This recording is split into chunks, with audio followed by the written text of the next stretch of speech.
My name is Brianna Sanders, and at 28 years old, I thought I'd left the sting of Coach Martinez's words behind me. "You're too slow, Sanders. Pack it up."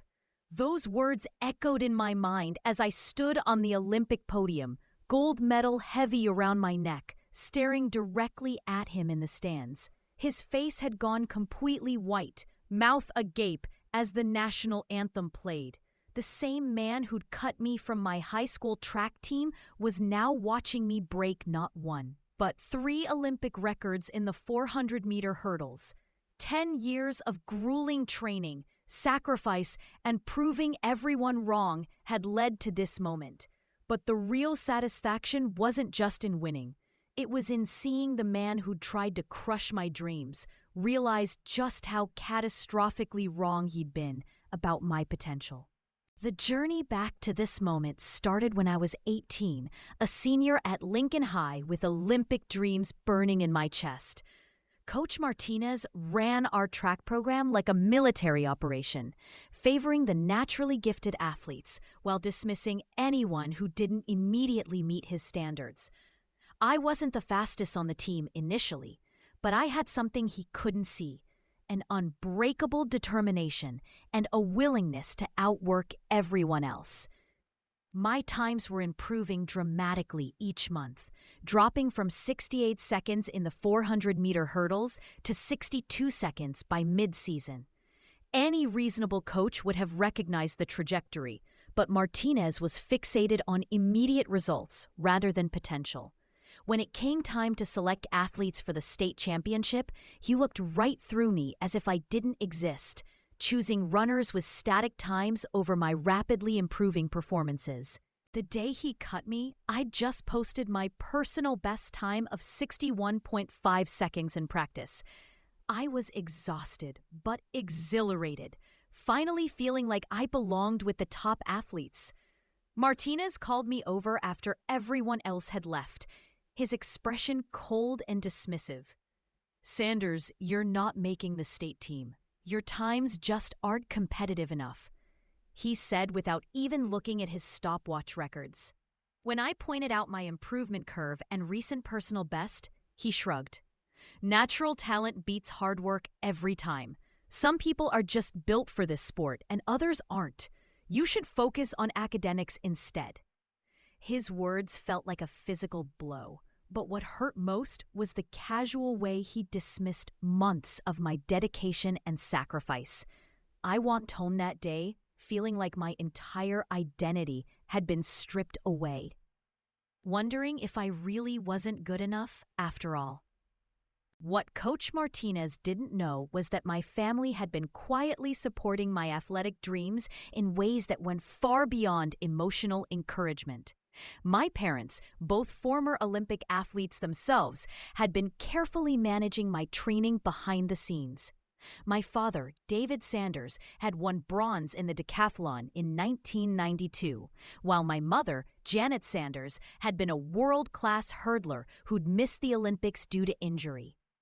They'd retired from competition and built a successful sports medicine and training facility, but they'd kept their backgrounds private to let me develop my own identity. After Martinez cut me, they revealed their plan.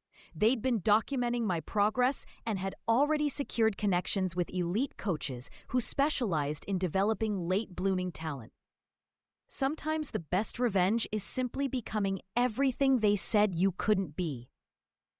My father told me that night, his Olympic medal gleaming on the mantle behind him as he spoke.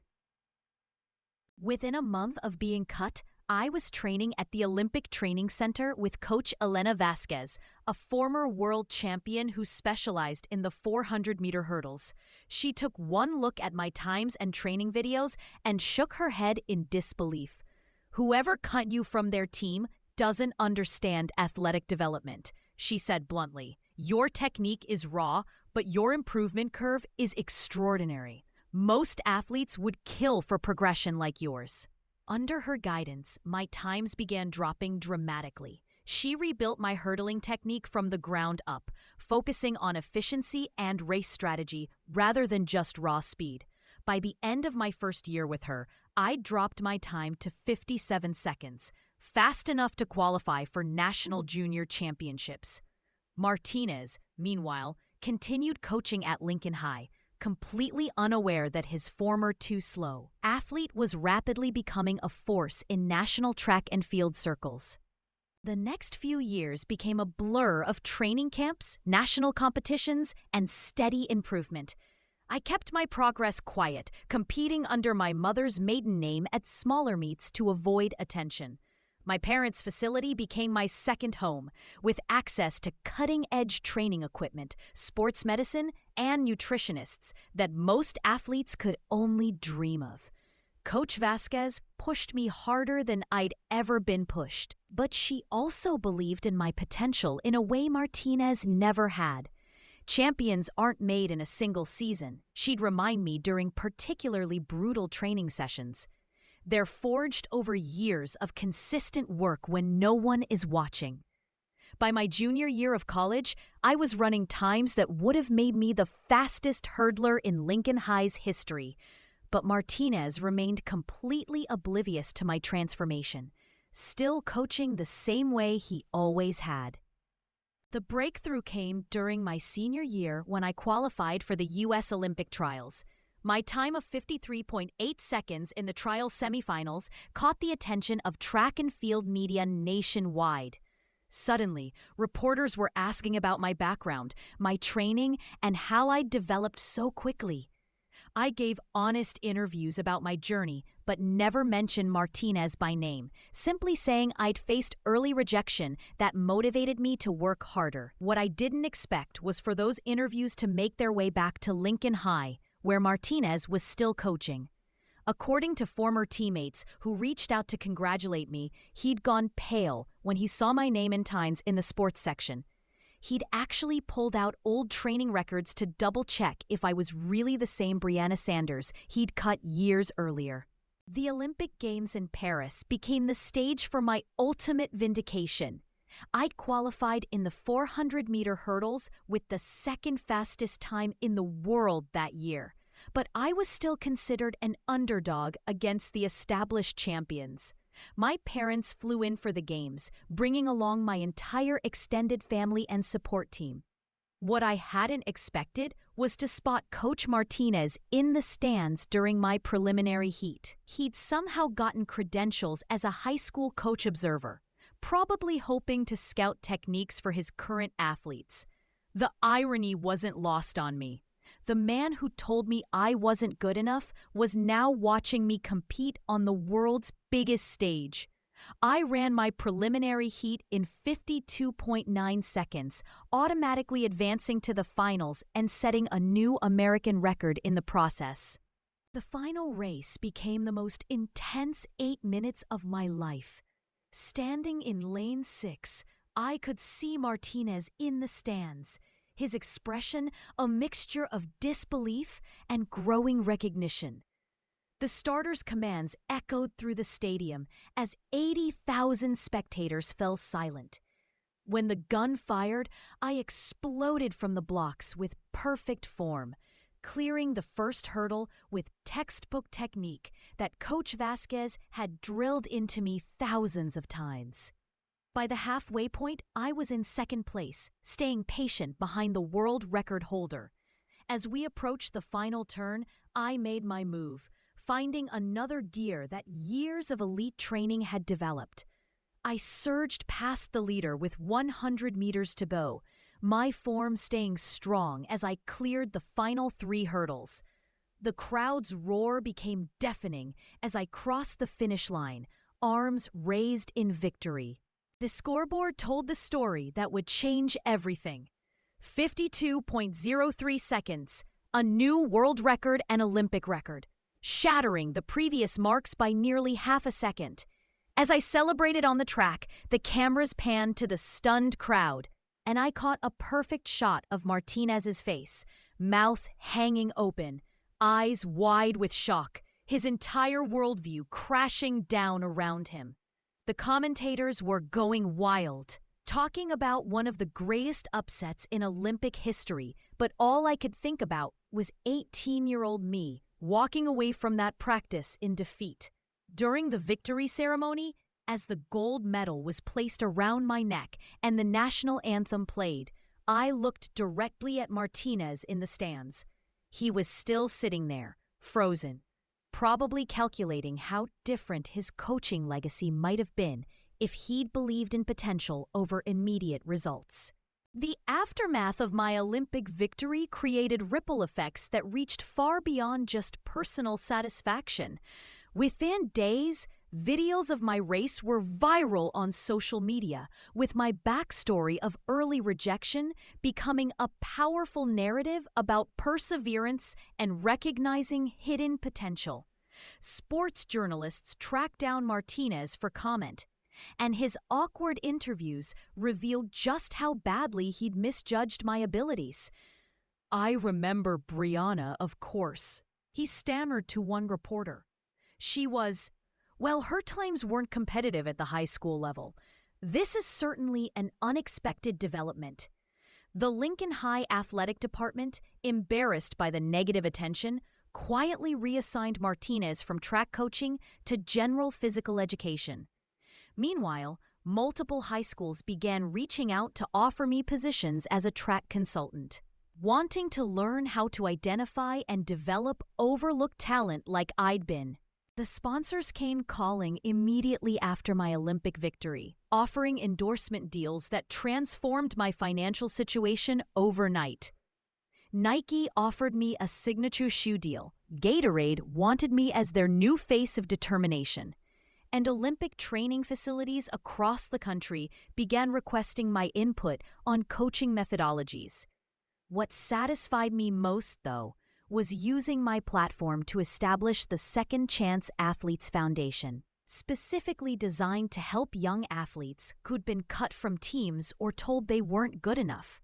My parents' training facility became the headquarters, and Coach Vasquez joined as the head development coach.